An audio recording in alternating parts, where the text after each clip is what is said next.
Yes, for TV yujimbani zanga na basa subscribing. Wantu watusako nyumba zaba celebrity.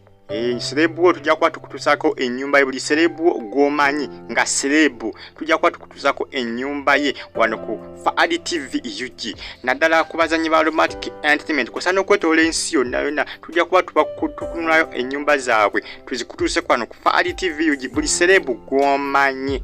Buli celebu gomanyi onakola nyingidewo n'ennyumba ya Ani ono mwana muwala ono amanyikidwa nga Vanike abasinga bamuyita Vanike abasinga bamuyita Ani nze singa kumanya lya Ani yensinga okumanya era nga Ani ono yegatta kwa Aromatic mwaka ogwedde gwa 2021 era nga bagamba Ani ali mu myaka 28 egy'obukulu si mukulu nnyo Ani kakyali kawala kato era nga Ani ono si mufumbo era tanna bana kuzaalako bwe bagamba obelonyereza ku bimukwatako kwagamba omwaka oguwedde yali yakava mu ssomero yali student Makerere ku Makerere University Ani era oluvannyuma yegatta kwa Aromatic mwaka oguwedde ogwa 2021 era nga yatandika na Aromatic mu firimu ya Aromatic yebayita Best Friends. Jukira firimu ya Aromatic ya Best Friends yatandika mwaka oguwedde mu mwezi ogw'omwenda Best Friends bisewe yatandikira era nga Ani yomu ku abo abegatta kwa Aromatic entertainment mu mwaka gwa 2021 era nga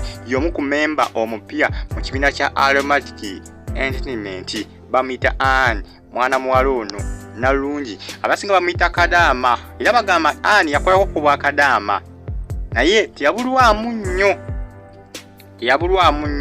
nate bagamba mbu yakola obwa Kadaama ng'ageza kunoonya ssente mbwe zinaamusomesa okulabika nga amalako emisomo gye ku university kugamba bitabula nenjagala mbatuuseko ennyumba ye mu kikakasi nti munnaye Katonda akyusa embeera eyali Kadaama njagala mbalaga amaka ge galinga ga biliyoniya wuuyo Vanike awo yali awumuddemu maka ge emmanju Vanike goso okuyita Ani kankolesa lya Ani kuba abasinga musinga okumanya Ani amaka ge ga Yatabu nnyo bannaye maka ga Yamutawana ndowooza omulengera wali asobodde kakolamu akaana kawala kano kakyali kawala kato niba aba sente zikalina oyinza ogamba za muntu mukulu nti muntu mukulu ali myaka ng'ana lengera amaka gega amaka ga Ani mwana muwala goyinza okuyita proud Kadaama eyenyumirizibwamu alina amakulu ye Vanike oba Ani mwana muwala omuzanyi wa Aromatic entertainment era abasinga mwasizemu manyira nnyo mu Best Friends nga yagasse kwa Aromatic Ani naye nga Ani aludde munnaye nga yakolako obwa Kadaama oluvannyuma yavaayo nga amaze okunoonya ssente era yanoonya ssente zinaakola ki zinaamusomesa amale emisomo gye era yakikola n'akituukiriza kino n'amala emisomo gye era yegatta kwa Aromatic entertainment mwaka ogwedde ogwa 2021 mu mwezi ogw'omwenda era nga naye gano ge maka ge munnaye maka ga bode maka ga kabindozi olengera eddiiro abaana ba Aromatic entertainment bonna abasinga balina we bakasiba balina amaka gaabwe tebakyapangisa abaana ba Aromatic entertainment bonna tekuliko apangisa bonna amaka bagazimba dda gaggwa tewali apangisa oyo ne Ani mwana muwala ono naye alina amaka agage bw'otunuulira amaka ga Ani oyinza ogamba ga musajja semaka ne si ga semaka ga mwana omuwala omwana atobye n'ensi oluvannyuma amaze n'akimeekinga amaze n'akituukiriza kyabadde aluubirira mu bulamu bwe bw'otunuulira ku bintu ebikwatagana ku Ani bagamba nti yava dda nga we yagala okuzannya firimu era mbuno bazanyanga nnyo bufirimu ku ssomero gye yasomera yatandikira primary bazanyanga nnyo bufirimu era nga yafuba okulaba nga abwetabamu nnyo era nga y'omu ku baana abaali baagala ennyo okuzannya drama ese ebisinga nga ku ssomero babawo nti oba bagenda kujja bamanyi okukola practice mu bintu ebyenjawulo okuli zidrama okuyimba bikitwala tugende byonna budrama oba ku stage okusanyusa abagenyi abo babeera bagenda okujja era nga Ani y'omu ku abo abaali benyigira mu bintu bino kati kiraga nti nno Ani ono kuva dda yali ayagala okuzannya firimu era nga akikolera ddala bulungi nnyo mu muzannyo gwa Best Friends era nga mu Aromatic entertainment akimeekingira ddala bulungi nnyo akikolera ddala bulungi nnyo kivaayo bulungi nnyo Banange Katonda akyusa embeera. Katonda akyusa embeera. Ani amaka gabeeramu kati essaawa zino. Makambwe.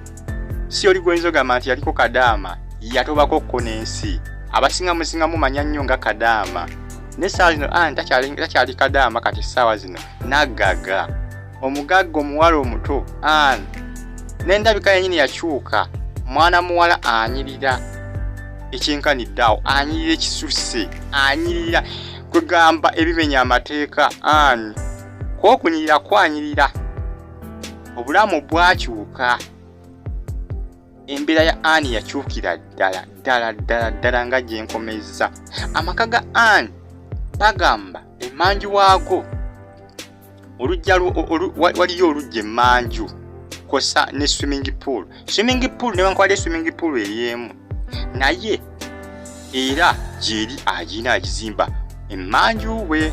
Bagamba erimu ebisenge 2-5 byokka. Si nnene nnyo kale. Naye era kalekaleko. Ebisenge 2-5 ebyego 2-3. Kosa n'amadiiro 2. Zo okuyita sitting rooms. Ani niye yakolamu bannaye. Akasente yakakola bambi kawera. Katonda yamuviirayo. Katonda nga yagambye kuviirayo ebintu bikyuka ku sipiidi gy'otasuubira na kusuubira.